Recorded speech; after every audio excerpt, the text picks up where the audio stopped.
Enfoque hoje pela GCR TV, recebendo a doutora Silmara Rita Vitório Castelar Rodrigues, pediatra, neuropediatra, e o assunto é muito sério. Acompanhe comigo já já.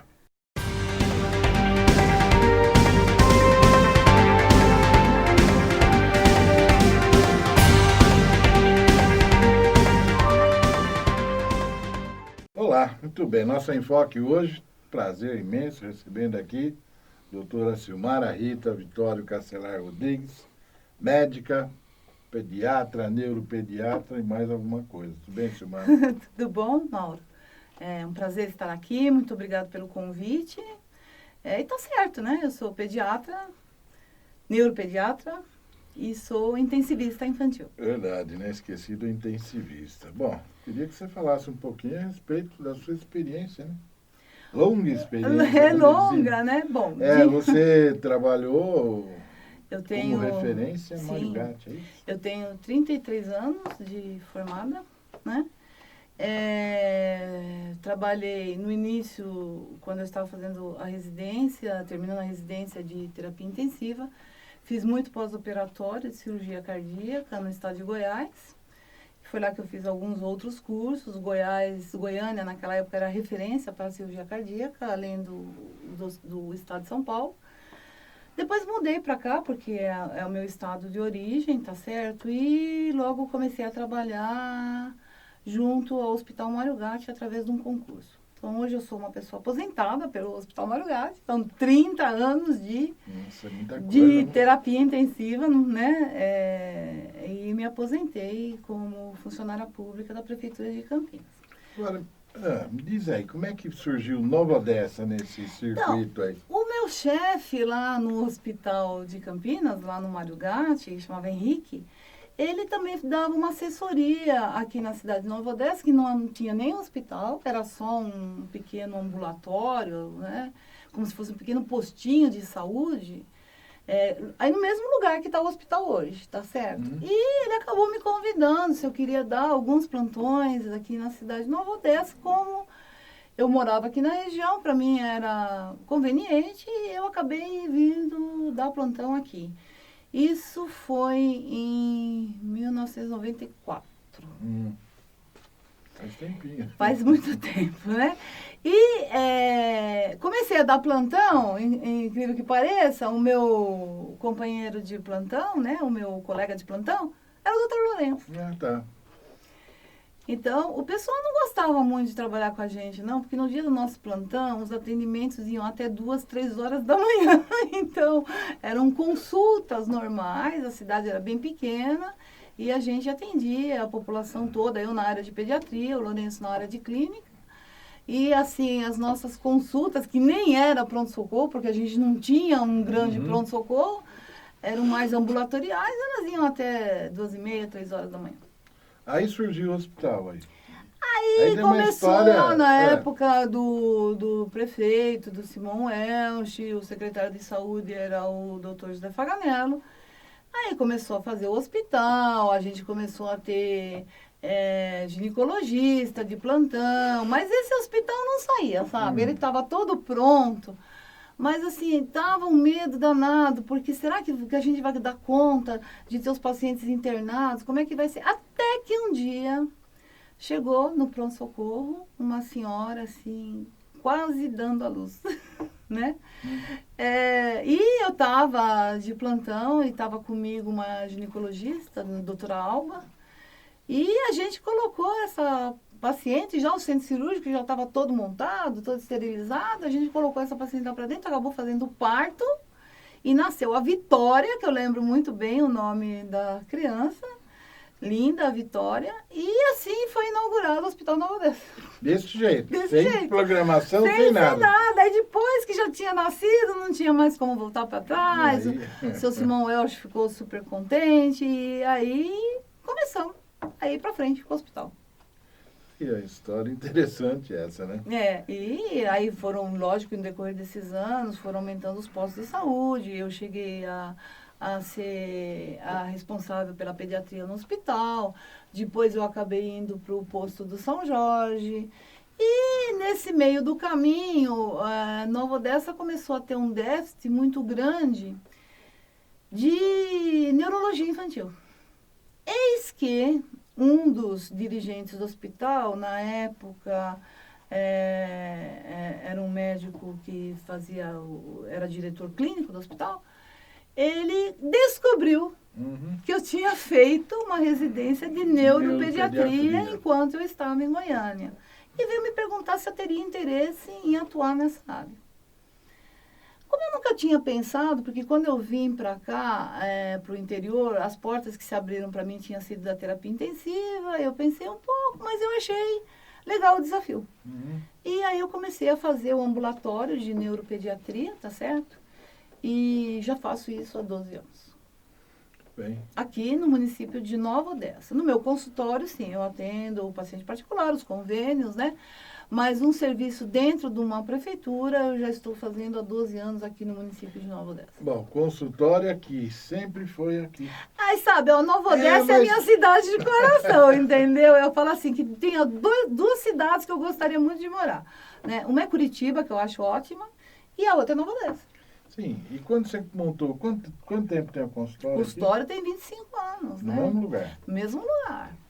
E como é que era 25 anos atrás isso aqui? Não era mato só? Não, 25 anos atrás, assim, a vizinhança até que era a mesma, tá certo? O consultório onde eu tenho hoje era a casa do delegado, do Braga, eu acabei comprando a casa dele, montei o consultório.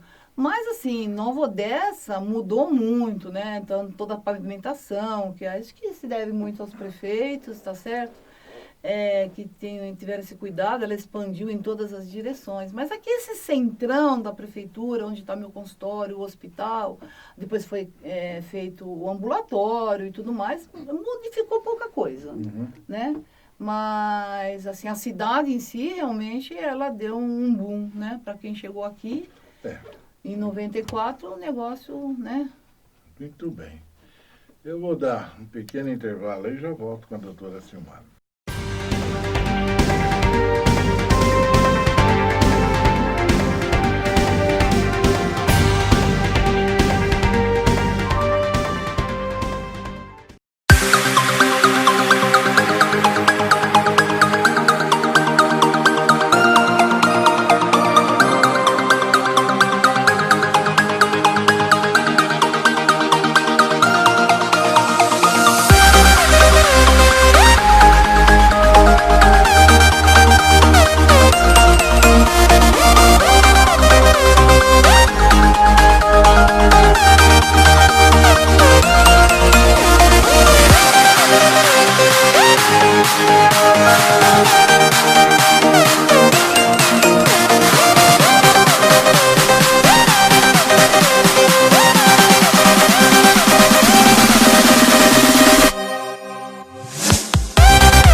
A Aro Contabilidade atende clientes da capital ao interior e é um dos escritórios mais reconhecidos na região onde atua. O principal diferencial é o atendimento personalizado, mais próximo ao cliente. Afinal, são 20 anos de experiência a serviço de um mercado cada vez mais exigente. Aro Contabilidade, novos horizontes para a sua empresa.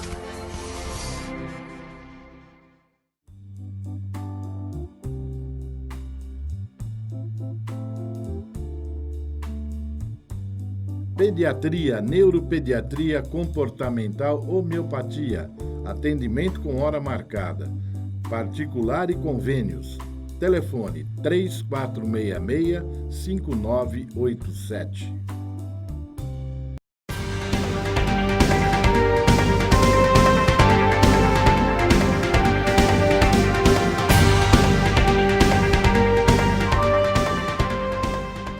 Muito bem, de volta aqui com o nosso enfoque hoje com a doutora Silmara Rita Vitório Castelar Rodrigues, pediatra, neuropediatra, intensivista, que mais? Só, né?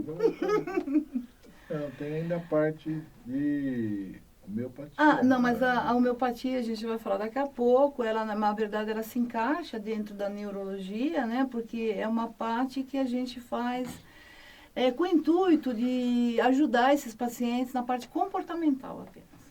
Tudo bem. Bom, vamos lá, Silmara. Tudo isso que a gente está vivendo hoje, não é? E parece que ganhou destaque nos últimos anos a questão do autismo. A cada dia se aumenta o número de crianças autistas ou com doenças parecidas com o autismo. Como é que você vê essa questão hoje? A que se deve esse aumento considerável de crianças com problemas neurológicos? Bom, eu acho que é o seguinte, a meu ver, não houve o aumento. A meu ver, houve o diagnóstico, que antigamente não era feito, né? Por vários motivos. Como é que era antigamente? Antigamente era assim, sabe? Você não tinha pais assim tão esclarecidos, nem professores tão esclarecidos. Então, você tinha um menino custoso, né? Ele não ia bem na escola porque ele não gosta. Ele é tímido, ele não olha para a cara de ninguém. E nós sabemos que esses problemas comportamentais, né? Porque, na verdade, é um problema neurológico, mas que está ligado ao cognitivo da criança. Isso melhora com a idade. Então, vamos supor, nós estamos falando aí de 40 anos atrás. Então, aquele menino que não olhava, que era tímido, então a mãe insistia, de vez em quando dava uns tapas, quando ele era agressivo, ele ia passando batido. Então, se ele tinha, vamos supor, uma classificação de um autismo de leve para moderado, o diagnóstico não era feito. Mas ele não vai bem na escola? Não vai bem porque ele é custoso. Né? Ele não gosta de estudar, ele gosta de jogar bolinha de gude, ele gosta de fazer isso, e o povo não estava assim tão focado que a criança tinha que ter uma profissão, que a criança tinha que estudar. Normalmente você herdava o trabalho do seu pai, tá certo? E ia se levando. Com o passar do tempo, e lógico que as pessoas foram adquirindo mais cultura, elas foram sendo mais informadas, com a atuação também dos conselhos tutelares, onde você já não pode castigar a criança de uma forma bruta. Isso daí começou a aparecer, sabe? Que aquela criança autista, ela não era tão normal como as outras. A mãe já começou a perceber uma diferença. Que, olha, o meu filho é diferente da minha filha, tá certo? E isso foi trazendo as crianças para os consultórios dos neurologistas e para o consultório dos psiquiatras infantis. Porque, na verdade, antes, assim, no tempo, por exemplo, da minha avó, quem ia no neurologista ou no psiquiatra era louco. Né? Não era uma pessoa que tinha toda Normal, né? possibilidade de se tratar e ficar, assim, maravilhosa. Então, hoje, essa criança, ela chega no consultório da gente de vários locais, né? Da escola, às vezes essa mãe vai num pediatra e fala que o filho não fala, aí esse pediatra manda na fono, a fonoaudióloga detecta alguma coisa e manda pra gente. Então, enfim, essa criança, ela está chegando, uma integração de fatores, ela está chegando bem mais cedo aos nossos consultórios, o que é ótimo, porque quanto mais cedo você inicia a terapia de um autista, melhor é a resposta dele. Existe uma grande dúvida, Silmara, doutora Silmara. A criança diagnosticada com autismo. Autismo não tem cura. Ou tem? Não, o autismo não tem cura. Mas tem como... Existe assim, na verdade, o que acontece com o autista? Ele é um ser muito fechado dentro dele, né? Ele não tem uma interação social. Ele é uma pessoa que caminha dentro de rotinas, e se você mudar essas rotinas, essa pessoa vai sofrer muito. Eu vou conseguir mudar toda essa característica? Não, mas eu consigo amenizar. Tá certo? Para que ele consiga andar dentro de um contexto social. Entendi. Muitas vezes, às vezes eu preciso de medicamento, tem crianças que eu não preciso de medicamento, só as terapias. Hoje nós temos terapias especializadas no autista, que é a terapia ABA, tá certo? Então, aí você vai ter um trabalho... O trabalho do neurologista, na verdade, é muito pequenininho, né? Ele faz o diagnóstico, ele lauda... ele vai atuar com determinado medicamento se precisar, mas assim, ó, o grande trabalho são dos terapeutas, né? E aí São entra a terapia psicólogo, o fonoaudiólogo, a terapia ocupacional, fisioterapia. muitas vezes a fisioterapia, o sentido de equilíbrio. Então, você tem que ir caminhando com essa criança para ver quais são as dificuldades. Se, por exemplo, a minha escrita é difícil, então eu vou ter uma TO que vai fazer uma fisioterapia assim mais direcionada para a escrita. Se eu não posso com barulho, eu preciso de uma TO sensorial. Então, cada paciente é um universo. E dentro desse universo são designadas as terapias. E lógico que o papel do terapeuta é fundamental. E mais que o papel do terapeuta, são o papel dos pais. Os pais precisam entender o que é essa patologia, né? Que não é nenhum bicho de 7 cabeças, que todos eles a gente consegue assim controlar e ver um bom desenvolvimento, mas nada acontece da noite para o dia. Então, são anos de terapia, anos de acompanhamento, mas assim, eu acho que a melhor coisa, por exemplo, que eu sinto no meu consultório é quando chega uma mãe com aquela criança autista, que ela olha para o nada, ela nem me vê, e depois de alguns meses essa criança está falando tchau para mim e mandando beijinho. Então, isso não tem preço que pague. Se não tem para mim, você imagina para uma mãe que vê isso daí, tá certo? Agora, existe, né, esse diagnóstico mais precoce hoje favorece, né? Ah, com certeza. Quanto mais cedo a gente começar, né, com esse tipo de diagnóstico, melhor, né? A gente não pode estar protelando. Ah, mas eu não quero enxergar a verdade. Ah, não, mas é o jeitão dele. Não, não tem nada disso. A gente tem que ter certeza e nada como um profissional para poder fazer esse diagnóstico. Agora, existe um outro aspecto, doutora Silmara, que é a inclusão, principalmente em escolas. Como é que teria que ser hoje, vamos lá, tratar o autista dentro de uma sala de aula? Então, sabe, eu tenho um determinado ponto de vista que eu já discuti com vários professores, né? O governo, na verdade, pensa de outra forma. E eu acho que agora é a hora do cidadão, dos pais, das mães, dos familiares de autistas, colocar a mão na massa, sabe? A gente tem que determinar o que é melhor para o paciente da gente ou para o filho da gente, e não o governo. Tá. Então, já iniciei a formação de uma associação da criança, né, com patologias neuropsíquicas, tá certo? Porque não é só o autismo. Tá, é isso que eu ia perguntar para você. Então, e essa associação, ela vai ter uma força de poder fazer uma pressão, você entendeu? Entendi. Porque, por exemplo, uma coisa que eu me pergunto é o seguinte, a inclusão é linda, maravilhosa. Aí chega a mãe no meu consultório e fala assim, doutora, meu filho está lá na escola municipal, ele tem autismo e ele tem uma estagiária que fica com ele. O que essa estagiária faz? Ela ensina ele? Ou ela fica andando atrás dele? Porque o meu objetivo como neuropediatra é fazer com que essa criança aprenda. Ela pode aprender muito, porque dentro do autismo nós temos a síndrome de Zaban, que são verdadeiros gênios. E ela pode aprender pouco para a sobrevivência dela, mas ela tem que aprender alguma coisa. Então, muitas vezes você faz uma inclusão numa sala, vamos supor, considerados de crianças normais no desenvolvimento neurológico, e a professora, coitada, ela fica perdida, porque ela não sabe se ela vai dar atenção para aquele autista, se ela vai dar atenção para o resto da sala. A estagiária não sabe se deixa o autista sentado não fazendo nada, se faz ele prestar atenção. Então, a meu ver, eu acho que a gente devia ter assim, como se fosse um plebiscito, sabe? As escolas chamarem os pais e os professores e realmente haver uma discussão aberta.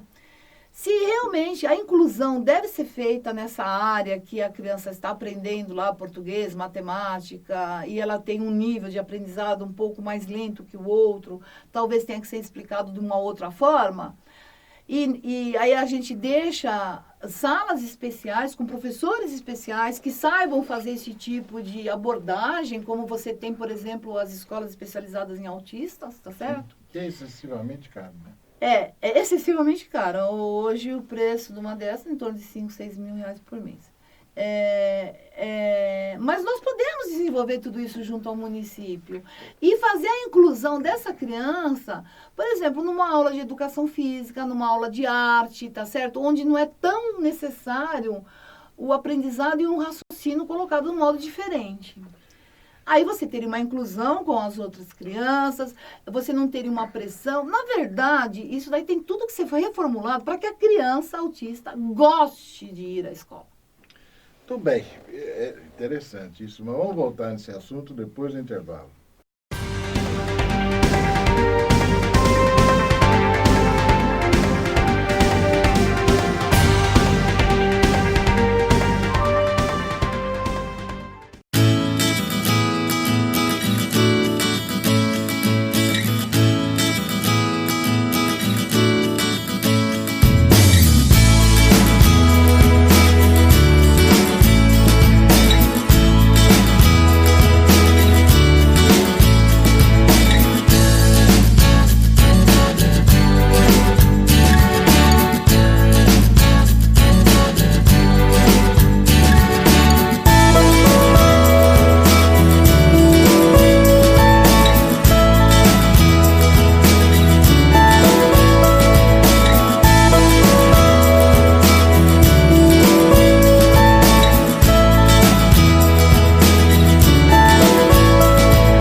Bem, de volta aqui no nosso Enfoque, hoje pela GCR TV, recebendo a doutora Silmara Rita Vitório Castelar Rodrigues, pediatra, neuropediatra, intensivista e com profundo conhecimento da área, né? Aqui no Odessa, alguns anos, né? Não é só o conhecimento da área, porque a gente tem muita coisa para aprender, né? Eu faço muitos cursos e todo dia, para não dizer assim, toda hora, saem coisas muito novas em todos os campos, né? No campo da pedagogia, no campo da psicologia, no campo do desenvolvimento dessas crianças que têm esse déficit, tá certo? Agora, o que eu acho bom é o meu conhecimento da cidade de Nova Odessa. Sim. Né? Porque há muitos anos eu venho vivendo esse problema e eu acho que está numa hora que a gente realmente tem que resolver esse problema. A gente tem que sentar e resolver. Bom, você falava no bloco anterior a respeito das escolas, especificamente de ter o pessoal especializado, professores que façam cursos, né, para poder lidar com o autista.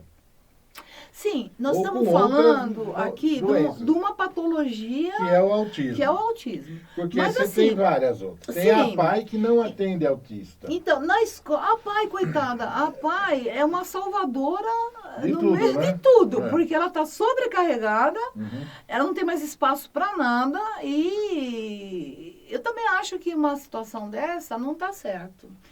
Assim, eu gostaria muito de poder sentar e dividir o serviço da PAI. A PAI fica com tal serviço, tá certo? E o município fica com outro serviço.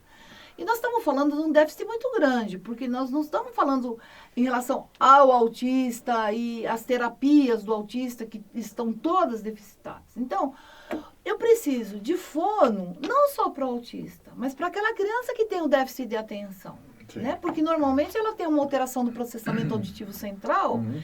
e quem faz esse tratamento é o fonoaudiólogo. Sim. No autista eu preciso de fono, mas não um fono convencional, eu preciso de um fono que desenvolva PECs. Eu preciso de psicólogos, como eu disse para você. Nós temos que trabalhar as nossas crianças para que elas tenham interesse em ir para a escola. Elas têm que gostar da escola. E aquilo não tem que ser um sacrifício. Tá. Né? As mães têm que sim, fazer uma integração com as professoras. Não pode ser assim uma luta livre, que a professora reclama que a criança não fica quieta, a mãe que reclama que não sabe o que vai fazer com a criança. E no fim, eles mandam a criança para o médico. Né? E eu não vou dopar uma criança para que ela fique quieta ou para que ela preste atenção. Nós temos que trabalhar isso. Então, isso vai envolver fonoaudiólogos, psicólogos, tá certo? Vai envolver as terapias ocupacionais para um melhor equilíbrio num desenvolvimento assim, de motor fino, tá certo? Que seria a parte de escrita. Você tem que ter pedagogos, você tem que ter psicopedagogos. Enfim, a escola tem que ser reinventada. Então, se você realmente, eu acho que esse daí é o desenvolvimento do Brasil, você tem que investir nas crianças, porque esse é o futuro. Bom, isso a gente tem que ver, começar pelo município. Porque se Sim. depender do Estado, É. mudar todo o seu currículo... Não, eu acho que é assim, a gente não tem que começar pelo município, a gente tem que começar pelo munícipe. Tá certo? Então, é esse pai, essa mãe, essa família, esse amigo dessa família, Uhum. tá certo? Que nós vamos ter que nos unir, porque, vamos supor, a união em cima de um determinado propósito vai levando isso cada vez mais para frente e não tem quem pare, entendeu? Eu estou tentando fazer alguma coisa na cidade de Nova Odessa faz algum tempo, não tenho conseguido e por isso eu decidi vir a público e pedir ajuda de todo mundo. Olha, povo, vamos fazer parte dessa associação, vamos realmente requisitar, mas com seriedade. Não é só falar, ninguém faz nada. Porque falar ninguém faz nada é muito fácil. Então você tem que falar, mas você tem que ter a solução, você tem que ter o caminho para isso.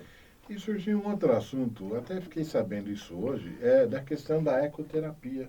Está vindo para Nova Odessa. Sim, nós já temos assim E esse é um trabalho muito bom. Porque, na verdade, a ecoterapia, ela pega os autistas, ela pega as crianças com paralisia cerebral, porque a ecoterapia ela vai trabalhar muito o equilíbrio. Certo. Então, ela pega a criança com paralisia cerebral, a criança com síndrome de Down, tá certo? E o desenvolvimento, por incrível que pareça, em cima de um cavalo, é espetacular.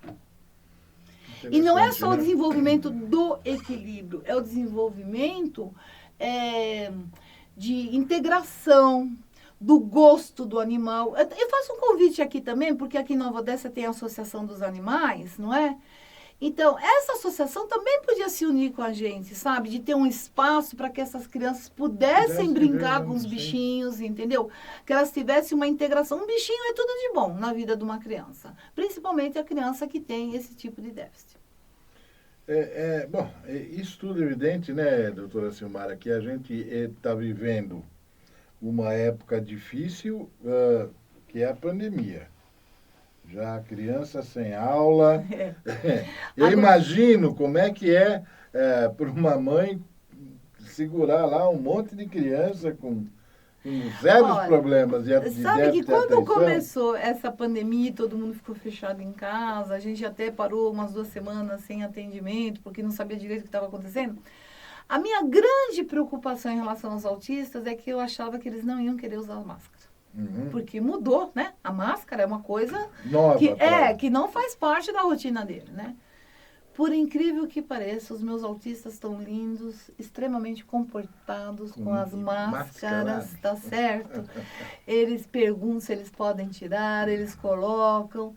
Mas, assim, essas crianças perderam muito, porque nessa época da pandemia, aqueles que estavam fazendo as terapias foram paradas, porque às vezes a gente tinha terapia em grupo, isso foi desaconselhado, então as terapias começaram a ser feitas só individual, é lógico que reduz o número de atendimentos.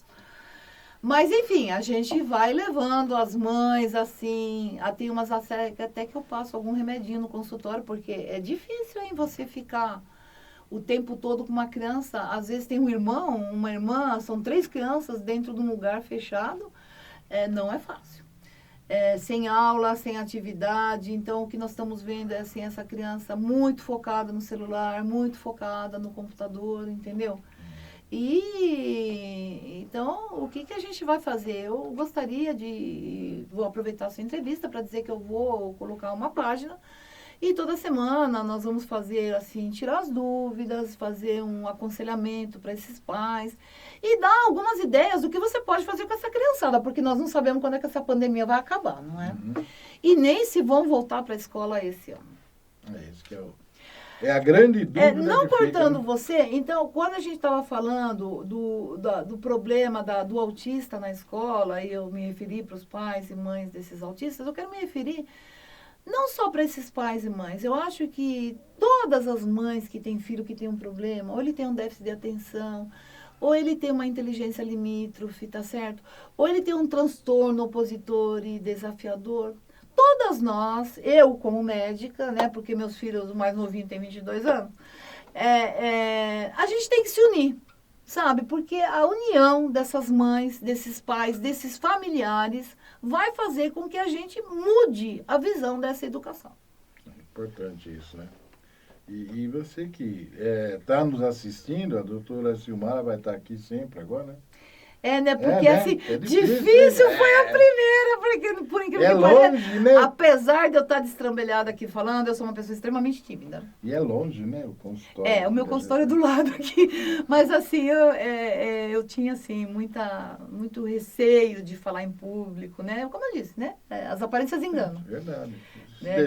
Quem me conhece no consultório sabe que eu sou uma pessoa mais fechada, mais sisuda, falo pouco, e aí de repente você vê essas luzes todas, né? Esse rapaz simpático aqui que está atrás da câmera, né? E a gente começa a desabar, a falar aqui, entendeu? Silmara, obrigado aí pela visita. Espero tê-la aqui mais vezes para a gente colocar esses assuntos que são de suma importância, não só para a cidade de Nova Odessa, como para toda a região. Olha, muito obrigada pela oportunidade e eu quero deixar claro, assim, que no meu consultório, que é aqui em Nova Odessa, né, eu atendo pacientes de toda a região metropolitana de Campinas, tá certo? E eu gostaria de estender esse convite da associação, não só para o pessoal novodecense, mas para o pessoal de Sumaré, o pessoal de Santa Bárbara, o pessoal de Americana, que são cidades muito próximas. Gente, é a união que vai fazer tudo isso mudar. E tem que mudar um dia, não é? Com certeza. Nada nessa vida é eterno. Então a gente tem que ter uma mudança para melhor. Pessoal, muito obrigada pela atenção e pode deixar que voltarei algumas outras vezes. Muito bem, nosso enfoque vai ficando por aqui. Falei hoje com a doutora Silmara Rita Vitório Castelar Rodrigues, médica pediatra, neuropediátrica, intensivista, aposentou em Campinas, mas está em Limeira. Eu continuo lá em Limeira, né? Porque eu acho que só vou aposentar o dia que morrer mesmo. Falou, gente. Até mais. Tchau, tchau.